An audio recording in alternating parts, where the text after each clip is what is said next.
Again, for the well-being of the community, another salat ala Muhammad wa ali Muhammad.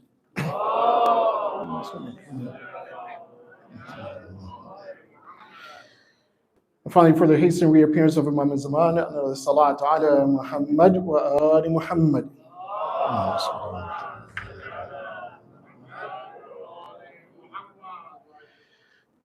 أعوذ بالله من الشيطان اللعين الرجيم.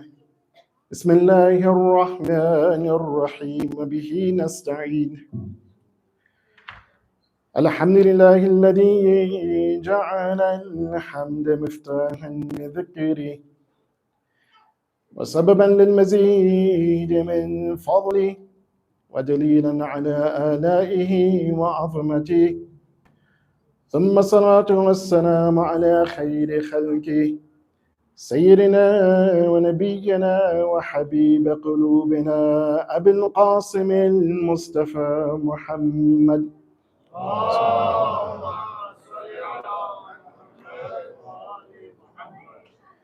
وعلى آله الطيبين الطاهرين المعصومين، لا سيما بقية الله في الأرضين، أرواحنا له فداء.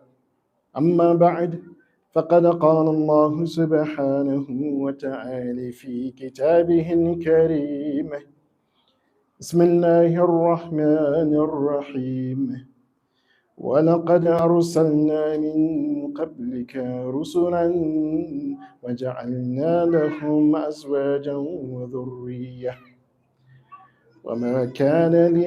وما كان لرسول أن يأتي بآية إلا بإذن الله، لكل أجل كتاب. صدق الله العلي العظيم. اللهم صل على محمد. السلام عليكم ورحمة الله وبركاته جميع المؤمنين والمؤمنات. First and foremost, I give my condolences to the Imam of our time, Imam Zaman, Jafar al-Sharif, and then to each of you on the occasion which we have come to commemorate the Shahadat of Imam Hussein, his as we mentioned yesterday, and basically setting forth our subject for this Muharram, to discuss 2 points which most of the community has asked for, or at least something that we are all in need of understanding better, and that is family. The importance of family, and how family and raising our family is an important aspect of society, and also an important aspect of politics. We mentioned yesterday, and again, one of the hadith that we kind of ended with, inshallah, we'll return back to that at some later point, but just as a reminder, the statement of Rasulullah sallallahu alayhi wa sallam,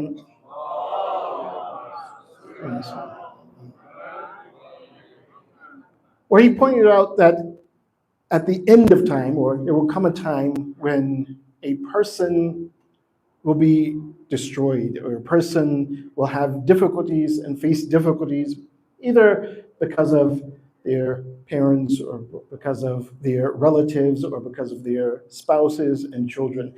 This is one of the things, or at least one of the reasons why it's very important for us to understand this idea and concept of family, understand how the al-Bayt alayhim salatu wasalam, they provided us the best example of a family.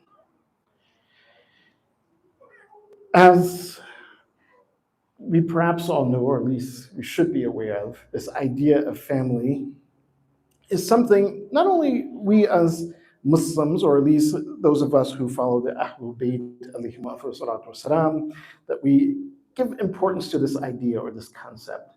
But it is an idea, as I mentioned, especially those books, the 3 books I mentioned, debating the Sharia, justice, politics, and the family, and also the politics of kinship, which are written by Western scholars, that they all give this importance to family, and one about the definition of family. But how do you define a family? Because it's very important that how a community or how a society or even how the government defines a family. Because the way they define the family will have certain effects or it will impact the society.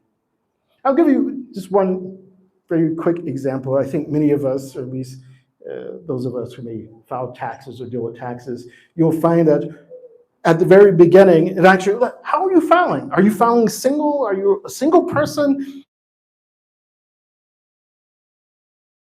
Jointly?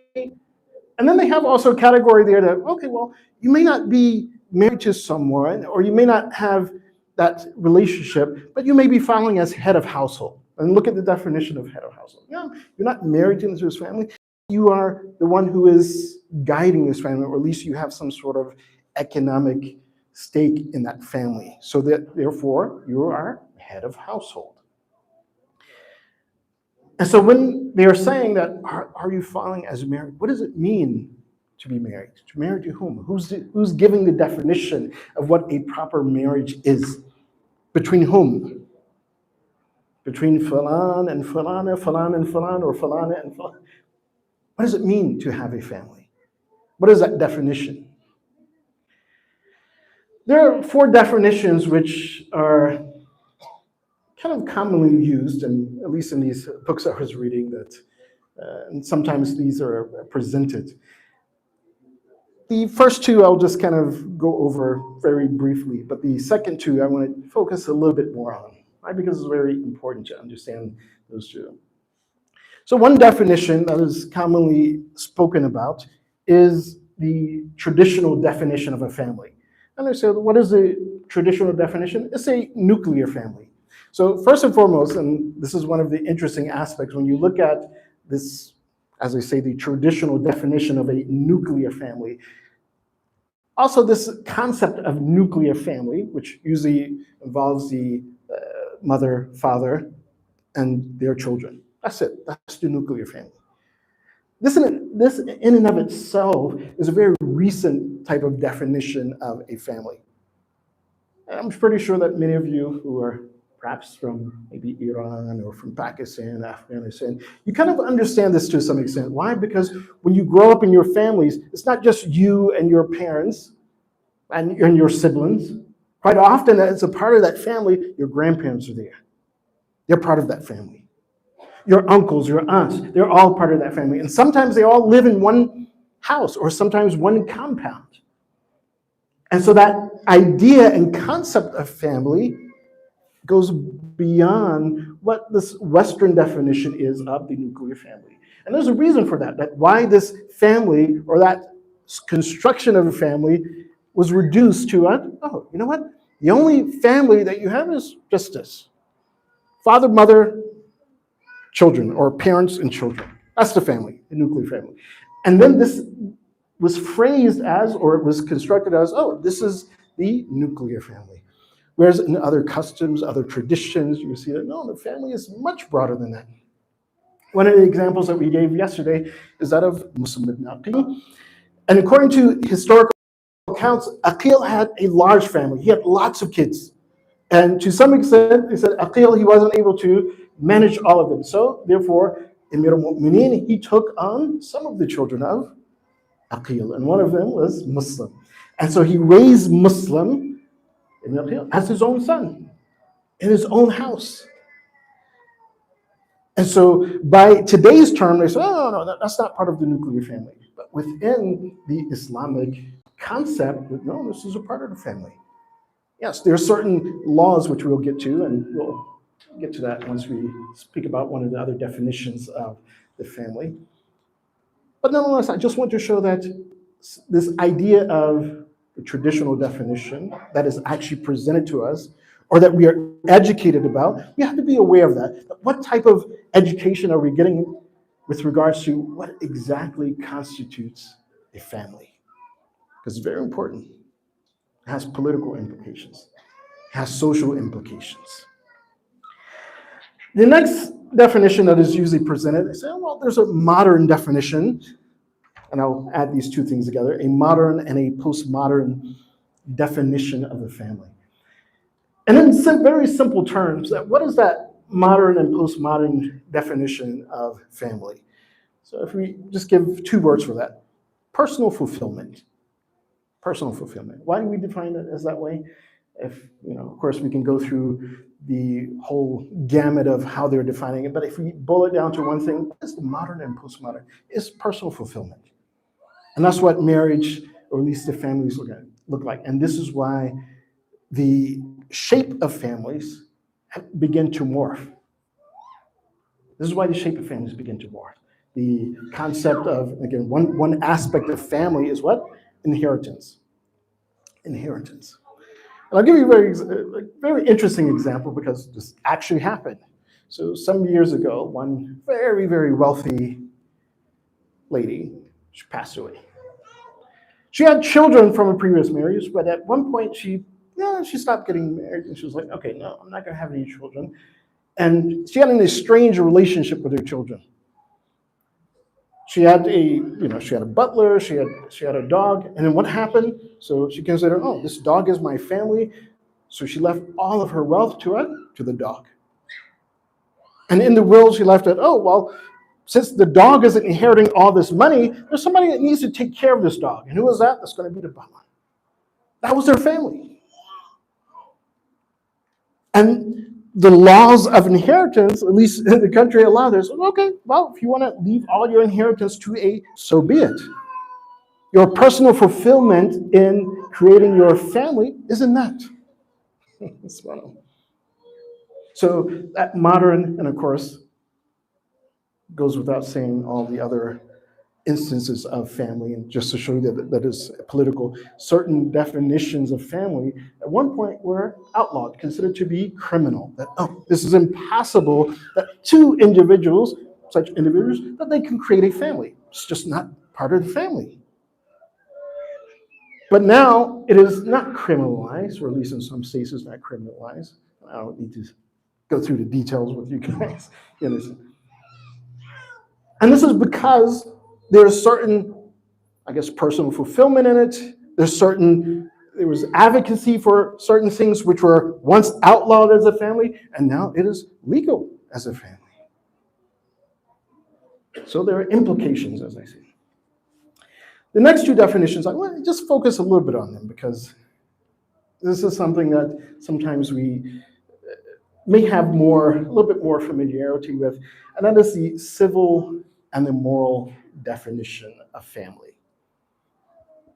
And so what is that civil and moral definition of the family? That civil and moral definition of the family, one, it creates certain laws.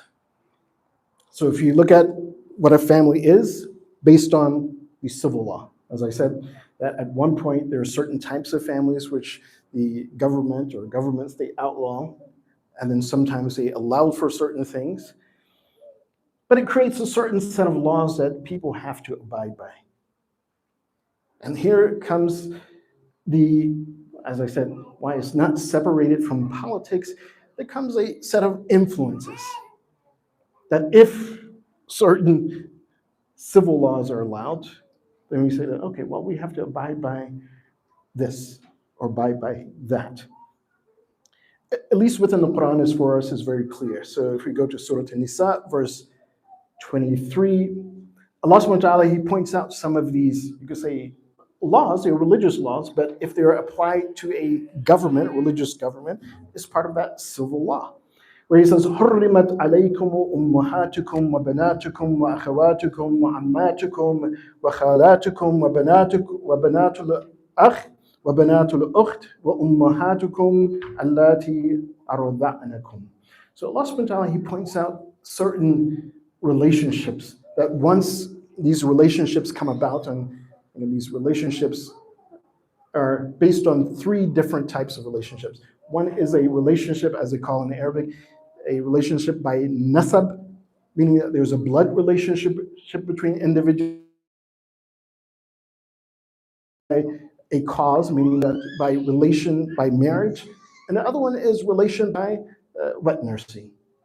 And so that creates a certain interaction between people based on the Quran. So your blood relatives, certain blood relatives, uh, parents, your uncles, your aunts, your grandparents, that these individuals become mahram, meaning that you cannot marry them. And then by marriage, there are certain individuals who also become mahram, meaning that you can't marry them. Your spouse's parents, for example. If you married a woman or a man, that these individuals had children from a previous marriage, you married them, and that marriage was consummated, that marriage was a full marriage, then those individuals become what? Mahram. You can't marry them. Likewise, if you and some other individual were wet nursed by the same woman, then you become siblings with those individuals who were also wet nursed, your brothers or sisters by wet nurse. And it becomes haram to marry them. So these are civil laws or that bring about a structure within the society. So as I said, that if that society changes the structure, so you know what, we don't care about that. Whether they change it by law or at least in the minds and the perception of people. And why do I say minds and the perception of people? Because sometimes, unfortunately, and I've seen this among the believers, among mu'mineen, because their understanding of what a mahram is or what isn't a mahram, sometimes it's not based upon what Allah subhanahu wa ta'ala has stated in the Quran, or based upon what the al-Bayt alayhim wasallam that they have guided us towards within the ahkam, within the riwayat. So I've seen cases where these individuals, they're not mahram. They're cousins, for example. But then at a family gathering, they're like, oh, hey, how are you, cousin? They hug each other, they shake each other's hands, and it's like, subhanAllah, this person's not your mahram. But they're thinking that, oh, no, you know what? And this is a very close cousin, so we don't marry each other. So at least by our tradition or by our custom, this is not what Allah subhanahu wa ta'ala has pointed out in the Quran. This is not what the Ahlul Bayt alayhim have pointed out. I'm just making a reference to this, that inshallah, that each of us will go and read the book of our marja, of our ulama, to find out, okay, well, so that our interactions with these individuals are proper interactions, not interactions based on, oh, well, whimsical, that, well, this is what I think, or this is what I choose. And this is because, again, Allah subhanahu wa ta'ala is very precise in laying out the laws of kinship and relationship for us within the Quran and within the tradition of Ahlul Bayt alayhim salatu wasalam. Sallallahu ala Muhammad.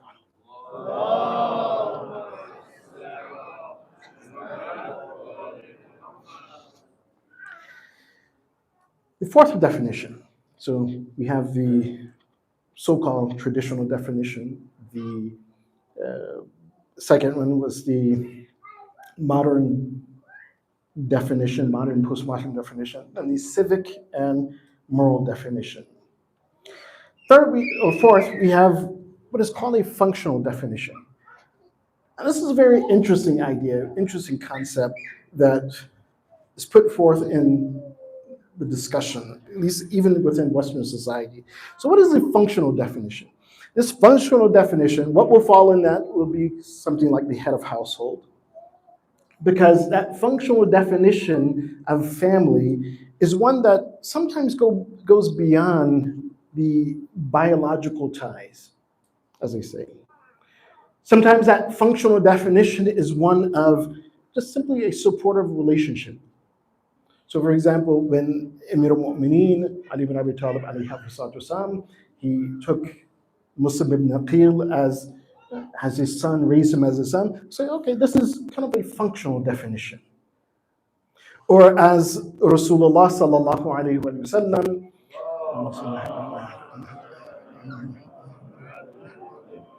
He took in Zayd as his adoptive son. This is a functional definition, bond, and a tie that was created. And Allah subhanahu wa ta'ala, even, and just to show you that Allah subhanahu wa ta'ala, when Rasulullah, he raised Zayd as his son, Allah subhanahu wa ta'ala in the Quran wanted to point out a very specific instance. When Zayd, he divorced Zainab, then Allah subhanahu wa ta'ala told Rasulullah, then now you marry Zainab. Why? Because there was a misconception, a confusion in the culture of the people. So, oh, well, the Prophet, he raised Zayd as his son. Now Zayd, he divorced his wife, and Rasulullah is going to marry her? Allah subhanahu wa ta'ala says, no. This adoption, while it has value, and I'll say it again because sometimes we don't understand this idea. While that adoption doesn't create that. So therefore, Allah subhanahu wa ta'ala, he wanted to break that misconception within the society. And I'm not going to focus on this point a lot, but I just want to mention this functional definition of a family. And why certain aspects of it, for example, adoption, is very important in Islam. And unfortunately, sometimes through culture, we avoid that, especially Muslims. Oh, well, what about this idea of mahramiyat? Yes, it becomes difficult. Certain aspects of it may be difficult. That, oh, I adopt someone, a girl, or I adopt a boy. And then when this child becomes baligh, becomes mature, then, okay, they're not mahram, for example, to the father, or mahram to the mother. And it creates this situation. And sometimes we look at this and we're like, oh, well, we're going to avoid it altogether. When we see the sunnah of Rasulullah, we see the sunnah of al-Bayt, they didn't avoid this issue. And why am I bringing this up as well? Because there are cases, and I know of cases, I've heard of cases, where sometimes you have a young Muslim child who's in child custody here, maybe their parents died. There's no next of kin. And they're waiting to be adopted. And then what happens? Sometimes a non-Muslim family adopts him. They don't know Islam.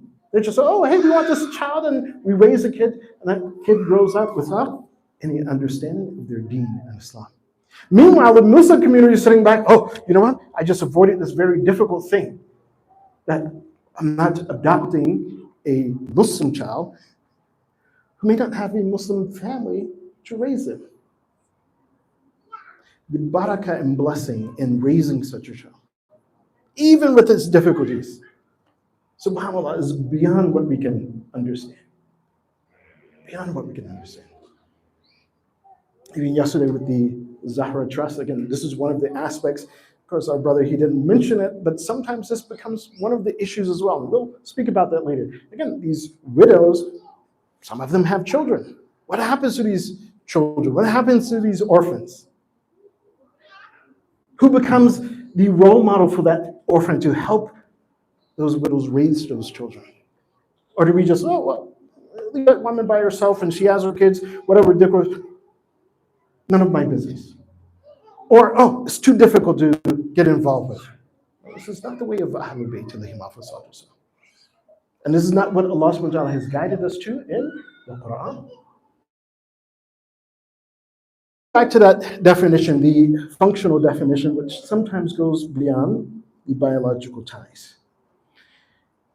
And here I want to point out a very interesting aspect, a very interesting concept that we quite often we speak about. We say it so many times that when we think about family, at least within our context, a lot of times we think of al, like Ali Muhammad, Allahumma salli ala Muhammadin wa Ali Muhammad. Or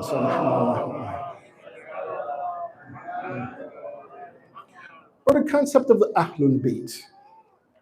And sometimes we don't really fully understand the meaning of these two terms. So I want to focus on the Ahlul Bayt, but just before I do, I want to talk about this Ahlul Bayt.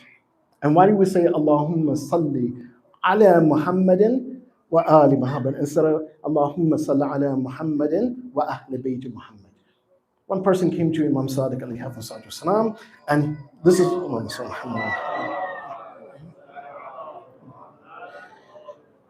and that's how he gave the salawat. Allahumma salli ala Muhammadin wa ahli Bayt Muhammad. Imam Sadiq, he says no.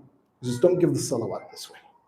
He says give the salawat Allahumma salli ala Muhammadin wa ali Muhammad. He asks Imam Sadiq, he says why is this? He says because if you say ahli Bayt Muhammadin, he says first of all it has some exclusivity. That exclusivity is with the ahli kisa on one hand. He says, but when you say Ali Muhammadin, he says, not only does it include the entire Ahl Bayt, he says, but it includes yourself. It includes the followers of Muhammad. It includes them. That they are part of that Al. They are part of those individuals who really strive to live their life like Muhammad wa Ali Muhammad. So this is the way that you give your salawat.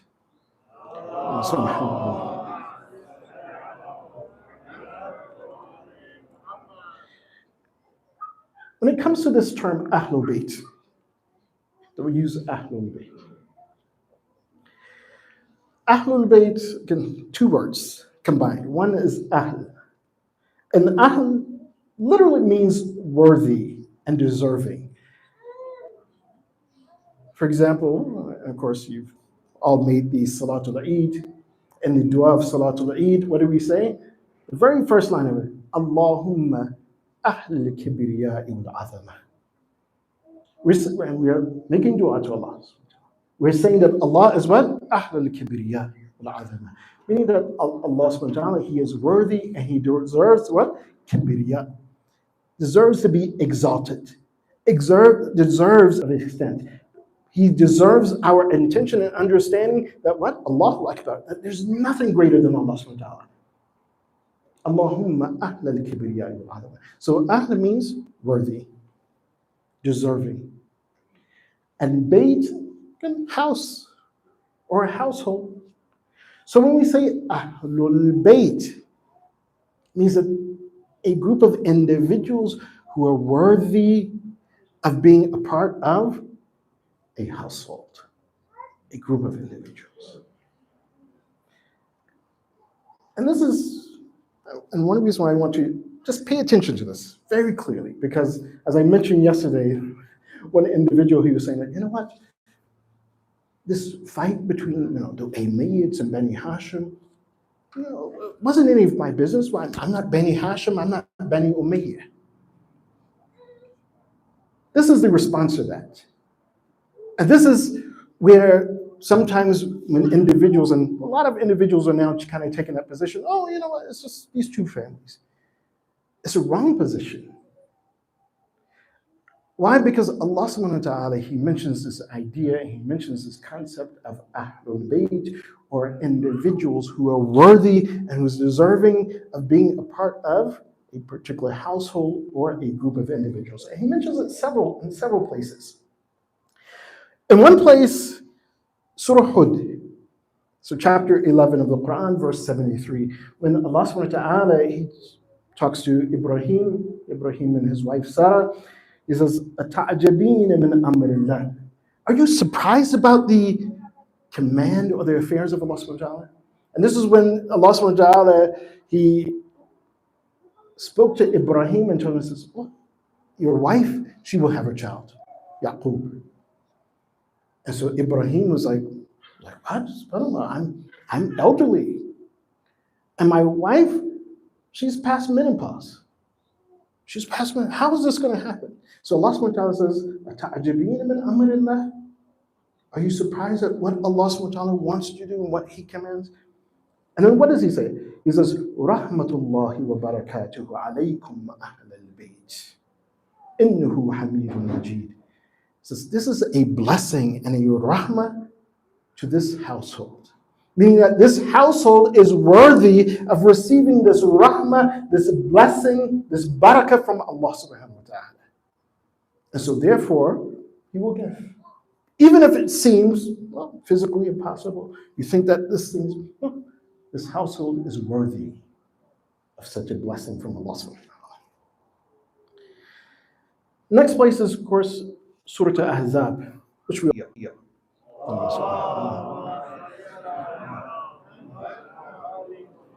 that this household is worthy of Allah subhanahu wa ta'ala's blessing, His purification, His barakah. Another place where Allah subhanahu wa ta'ala, He mentions this, and I mentioned it very briefly yesterday, but just so that we can hear the words of Allah subhanahu wa ta'ala. And that was first when Allah subhanahu wa ta'ala, He told to Noah, He says, look, we're going to save you and we're going to save your family. And then when Noah, he boarded that ship, and then one of the sons of Noah didn't board that ship, embark upon that ship. Noah, he called out to Allah, he says, Rabbi innabni min ahli. Oh Allah, my son, min ahli. He's a part of my Ahlul Bayt. He's a part of my family. He is among those individuals, if you use that term, who is worthy of being a part of me. What did Allah subhanahu wa ta'ala respond? How did Allah subhanahu wa ta'ala respond to that? He says, Ya Nuh, innahu laysa min ahlik. He says, oh Noah, he's not among your Ahl. He's not worthy to be from among you. إنه عمل غير صالح. إنه عمل غير صالح. That he is an action. He doesn't say that he does action. He says he is an action. In other words, he embodies what? عمل غير صالح. On one hand, this gives us an insight to this idea and concept that how should we raise our family? What are the principles, what are the values that we need to instill in our family to truly understand that, yes, not only they are among our ahl, they are worthy of being a part of us. They're worthy. This doesn't mean that you turn your back on your family, even if they're having difficulties, even if they're struggling. No. You do everything in your ability to make sure that they're on the path that they should be upon. But there's a point where, well, if, let's say, for example, you've passed away from this world and they still haven't followed that path, or they passed away, they weren't following that path, there's a point where you have to understand that, look, yes, I've done everything I could to save them. As Allah subhanahu wa ta'ala, He orders us to. O you who believe, قُوا أَنفُسَكُمْ وَأَهْلِيكُمْ نَارًا. Save yourselves and your family from the hellfire.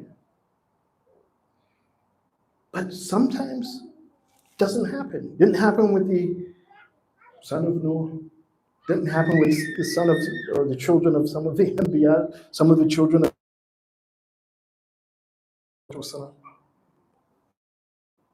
But nonetheless, this idea and this concept of Ahl, which is beyond family ties. And how do we know this beyond family ties as well?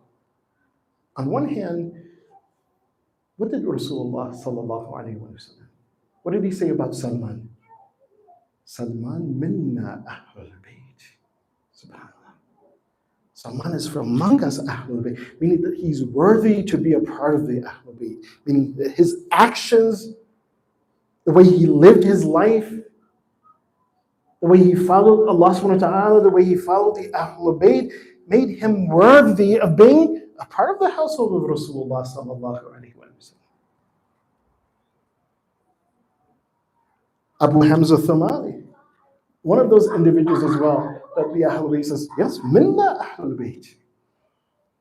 One of the books of Sheikh Saduq as well, subhanAllah, very beautiful book, very short book, the qualities of the Shia, the followers of Ahlul Bayt.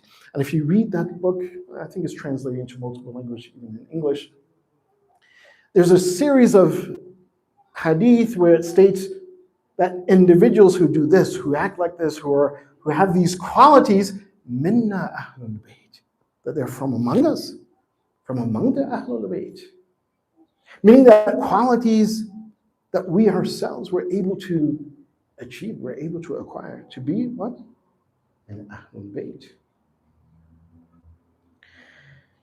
But there's a difference between let's say, for example, if we achieve that status of being min Ahlul Bayt and the Imams alayhim salatu wasalam, or Fatima Zahra,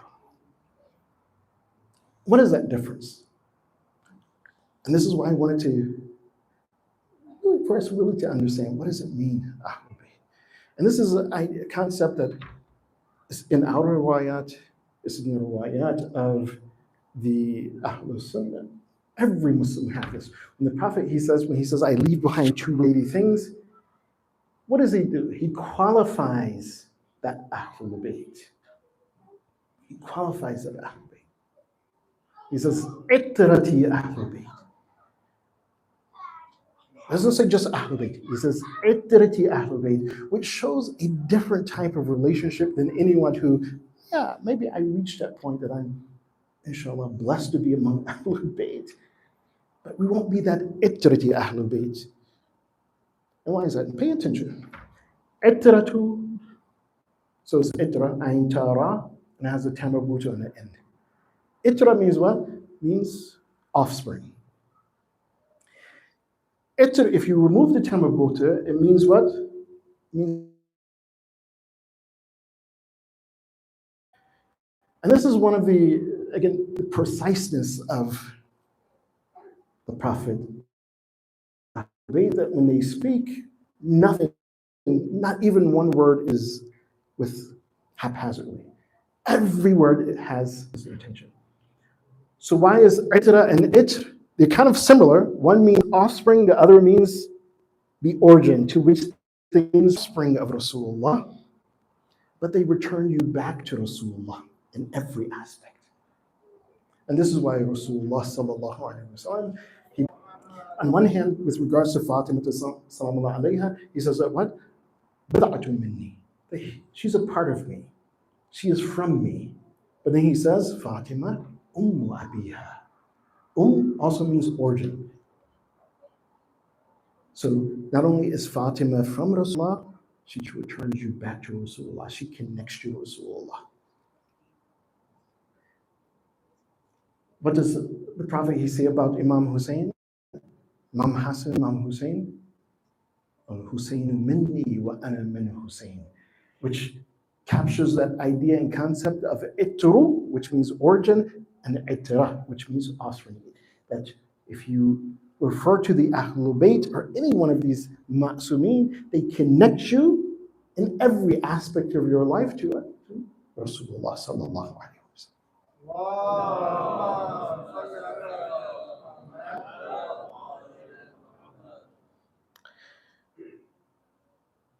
And I say this, that since our time is running short,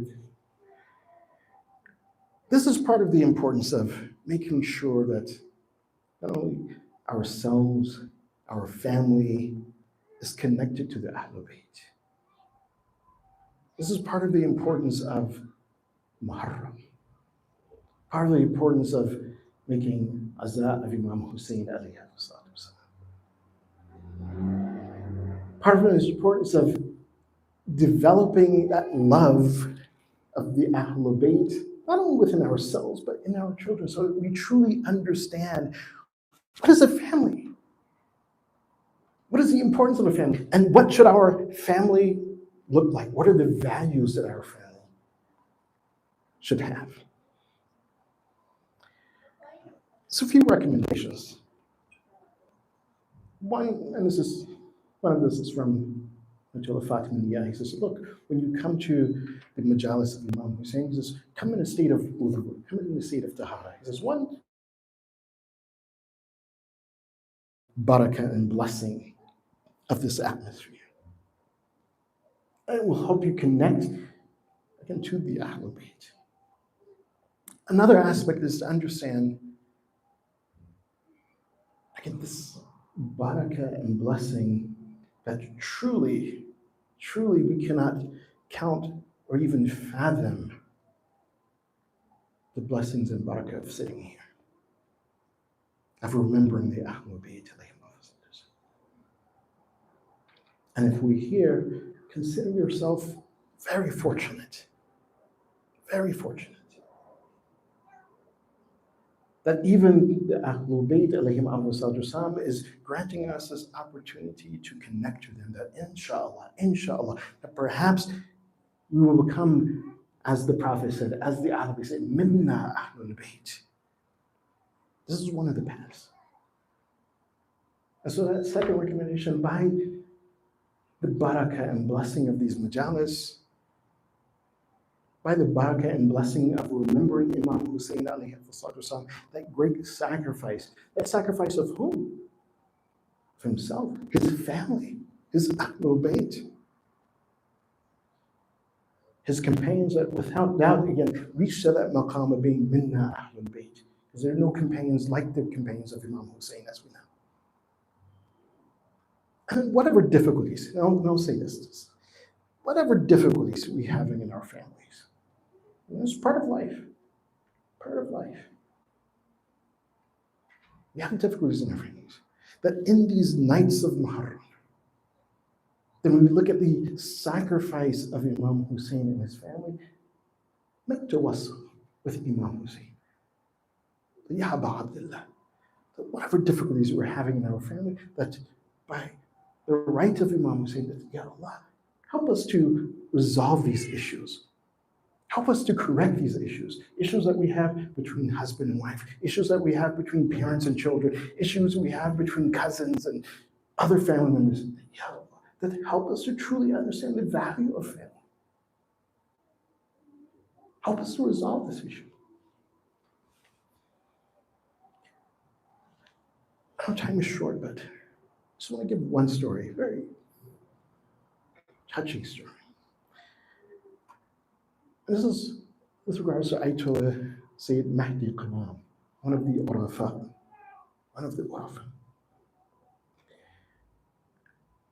So he went to a majlis, and after a majlis, he received some money. He said they gave him some money. Majlis was on Tasu'a. He was in Tehran. His driver was driving to take him back to his place, and was taking a shortcut in the area that he was in. It wasn't a good area. There was some corruption. So he saw one individual, one lady on the street, and of course he knew that she wasn't there for any halal reasons. So I told him, Mahdi Qawam, he told his driver, he says, stop the car.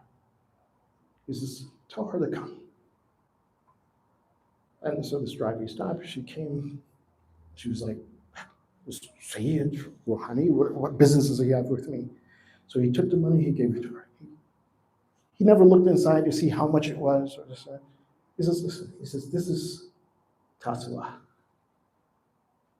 And whether it's Tasu'ah, whether it's he says, look, this is the time that we remember Imam Hussein.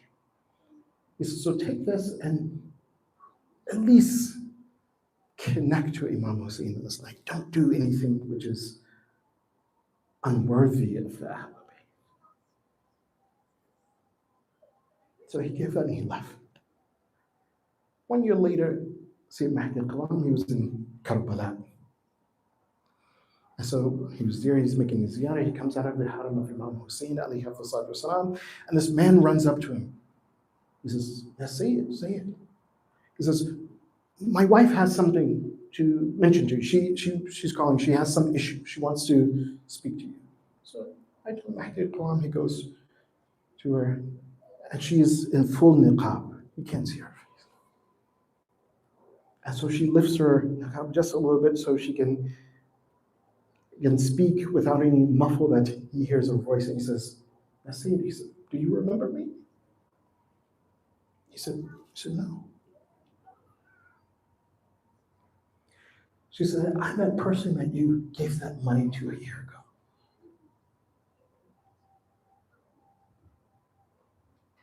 She said, and when you gave me that money, you just gave it and you didn't look back. You recommended me to connect to Imam Hussein. She said, I sat on the side and I cried, I wept. That even in my state, that Imam Hussein, that he's concerned in me. Even in my state, which was not a healthy spiritual state. He's still looking out for me. So she said, I took that money, I lived by that money, and I vowed that I will not return back to that old life. She says, not too long after that, I got a proposal for marriage. I married, and now I'm here in Karbala with my husband.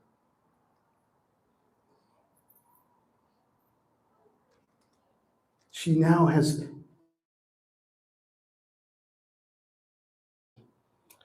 wanting to connect to the al-Bayt. Went to that sacred land that, again, if you go as an individual, as you go as a family, again, it will affect you in the best of ways.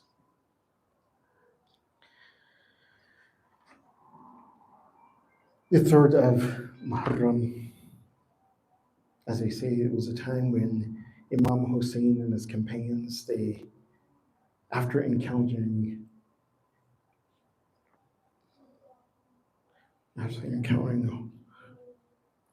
Hur, that they were brought to this land of Karbun wa Bala, a land of sadness, a land of difficulties.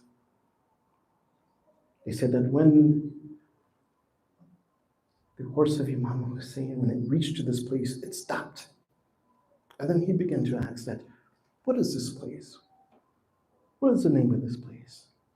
He was told Nineveh, he was told other names, but when they said Karbala, he says, this is the place that we were promised. He raised his hands, he says, Allahumma inni a'udhu bika min al-karbi wal bala, that, oh Allah, I seek refuge from you, from the difficulties and from the calamities. That he told his companions that, come down. This is the place that we're supposed to be. He said, Ha huna ya wallah, mahaddu rihalina. He says, oh, this is, I swear by Allah, this is a place where we're supposed to come down. This is a place where we're supposed to stop. Ha huna ya wallah, tusfaku dima'una ya. That I swear by Allah, oh my companions, this is the place where our bloods will be spilled upon this plain. Ha huna ya wallah, tustabahu harimuna. That, oh my companions, oh my family, this is the place where our women and children, they will be held captives, they will be taken into captivity. Ha huna wallah, mahallu quburina. He says, I swear by Allah that this is the place, and he began to point out the places, that this is where my grave will be. This is the grave where my brother Abul Fadl Abbas will be. He's saying, this is the grave where my companions will be. He began to weep and cry as well, that this is the place where we have been promised. Ditbal, one of the companions of Ahlul Bayt, he gave a beautiful share. Oh Fatima, had you seen your son Hussein all alone in Karbala? وَقَدْ مَاتَ عَطْشَانَ بِشَدِّ فُرَادٍ. That he was martyred on the shores of the Euphrates. Atishan, thirsty, meaning that how close Imam Hussein he was to water, but he was not given a drink or a drop of water to drink. And he was martyred in that state. وإنا إليه راجعون إنا لله وإنا إليه راجعون سيعلم الذين ظلموا أي منقلب ينقلبون اللهم بحق هذا المجلس الحسيني اغفر ذنوبنا واستر عيوبنا وقضي حوائجنا واشف مرضانا وعجل فرج مولانا صاحب العصر والزمان واجعلنا من أوانه وأنصاره والمستشفقين بين يديه وتحت لوائه بحق محمد وآله الطاهرين ماطمة حسين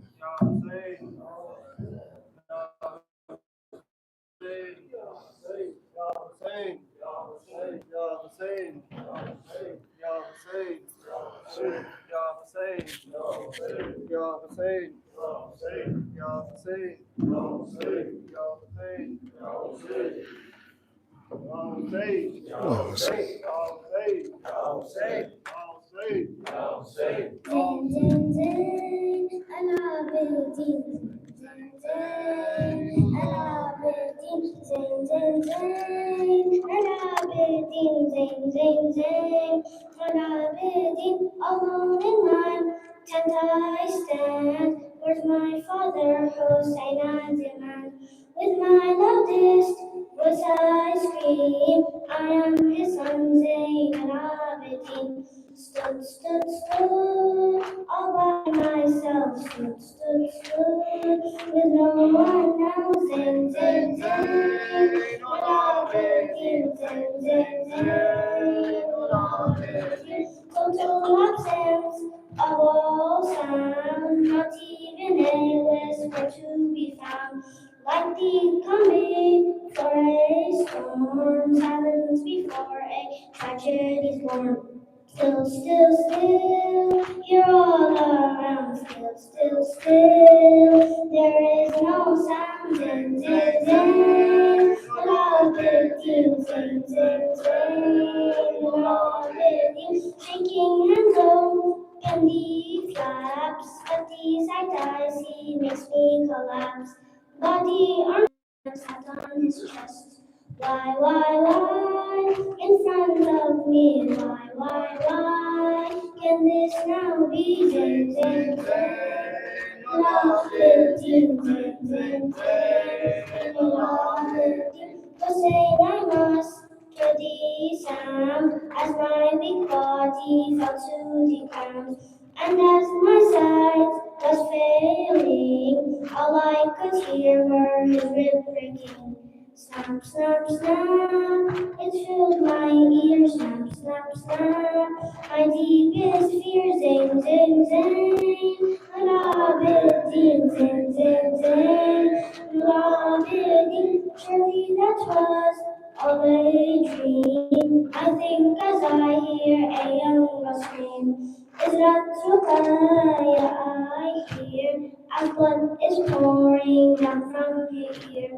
Scream, scream, screams, take me instead. Screams, they fill my head. Zing, zing, zing, Alabidi. Zing, zing, zing, Alabidi. Then he bowed in frustration, bloodshot eyes with determination. He had to bring salvation. He had to be the inspiration. Sham, sham, sham, and all the pain. Sham, sham, sham, leaving Hussein. Zing, zing, zing, love it, zing, zing, zing, zing. Ya Hussein, Ya Hussein, Ya Hussein, Ya Hussein, Ya Hussein, Ya Hussein, Ya Hussein. ऐ मेरे देश के लोगों मेरी आवाज़